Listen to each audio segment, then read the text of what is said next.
Cara, bom dia, boa tarde, boa noite, né? Nas últimas semanas, até no último mês, né? Foram algumas semanas aí, eu fiquei totalmente sem ter como mandar vídeo pra vocês, né? Meu celular, na verdade, ele deu um problema, né? Eu conseguia fazer o áudio, ou fazer o vídeo, mas a voz não saía, né? Acho que eu tava com problema no áudio, não tava conseguindo fazer o vídeo, mas o vídeo não conseguia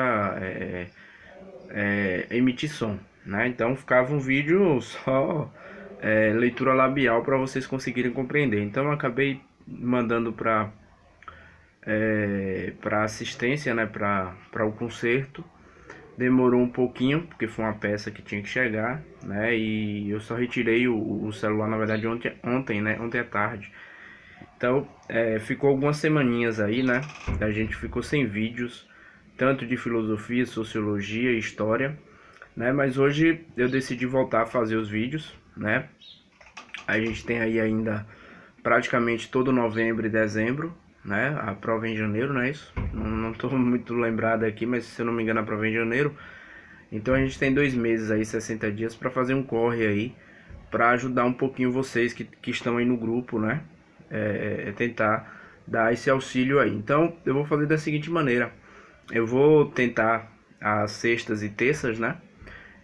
Fazer as aulas, os assuntos continuarem. E durante outro dia na semana, pode ser o sábado, pode ser outro dia, eu vou começar a revisar, né? Revisar aqueles assuntos que a gente já viu lá no início em sala e depois nas videoaulas, né? Eu vou começar a tentar revisar esses assuntos a partir de um dia na semana que não seja nem a terça nem a sexta. A terça e a sexta a gente continua os assuntos e nesse dia específico, estou pensando em fazer no sábado, fica melhor para mim. Eu faço uma revisão dos assuntos que a gente já viu, beleza?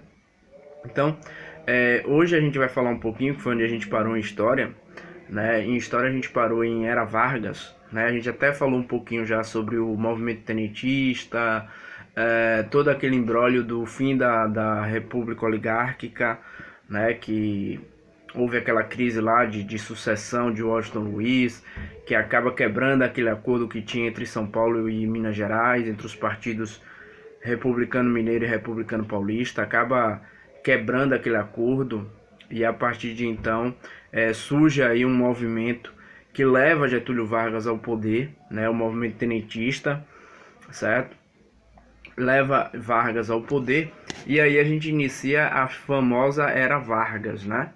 A Era Vargas, ela durou aí, na verdade, 15 anos, né, consecutivos, de 1930 a 1945. Depois Vargas voltou ao poder em 51 e acabou se matando em 54, né? Ainda tinha um ano de mandato pela frente, ele acaba se matando antes mesmo do fim do mandato. Mas primeiramente a gente vai falar desses 15 anos primeiramente, né? E esses 15 anos, como eu já falei para vocês em vídeos anteriores, foram divididos em 3 governos, né? Hoje a gente vai falar sobre o primeiro governo, que foi o governo provisório, né, de Getúlio Vargas. Na verdade, a Era Vargas é dividida em 3 períodos, né, em três tipos de governo, né? O governo provisório, que vai de 34 ou de 30 a 34, o governo constitucional, que vai de 34 a 37, e o governo, o famoso, o mais famoso, talvez o mais cobrado, o Estado Novo, né? Que é a ditadura civil de Getúlio Vargas. Né? Então esses são os pontos importantes para a gente analisar e hoje a gente vai iniciar pelo governo provisório de Vargas. Primeiramente, o período desse governo provisório ele vai de 30 a 34, né? Professor, seria uma mudança de sistema político ou de hegemonia política? De certa forma, sim, né?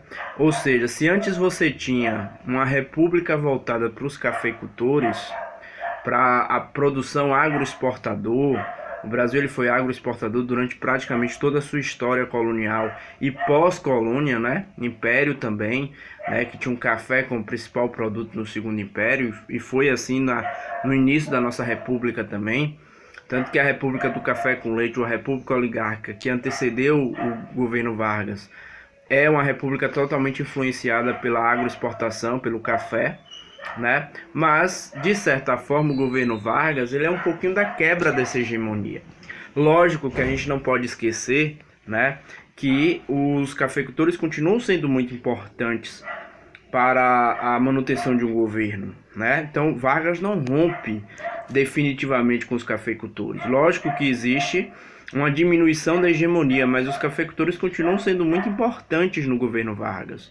Tanto que Vargas, analisando isso, e político esperto como ele era, né, ele vai tomar algumas decisões que vão agradar aos cafeicultores, né? Vargas sabia que não dava mais para ser como era antes, que os cafeicultores mandavam em absolutamente tudo, mas também não dava para você romper totalmente com os cafeicultores.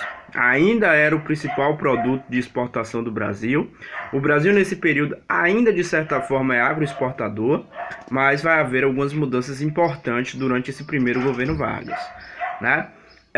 Vai ser um governo tido como populista, né? Na verdade, a era Vargas ela vai ter como característica o populismo. Vargas se tornou um cara muito popular. E o que seria, professor, esse populismo? O populismo é quando você toma decisões que agrada a um setor da sociedade ou a grande parte dessa sociedade, mas que muitas vezes você toma essa decisão não só no intuito de melhorar a vida das pessoas, mas no intuito de controlar essas classes, né? Então todas essas realizações de Vargas, que a gente vai ouvir falar ao longo da era Vargas, como criação da carteira de trabalho, do salário mínimo, entre outros direitos que os trabalhadores passam a ter, não foi só uma questão de melhorar a vida dos trabalhadores, era uma questão de Vargas também. Além de ganhar popularidade e se manter no poder, era uma forma também de controle social. Você conseguia controlar a classe trabalhadora a partir desses benefícios. Então, Vargas não é bobo nem nada, sabia muito bem disso, né? Então, Vargas, de certa forma, ele trabalha nesse processo dos trabalhadores urbanos, né? Ou seja, a hegemonia que era totalmente dos cafeicultores e as discussões giravam apenas em torno da venda do café, da exportação do café, da influência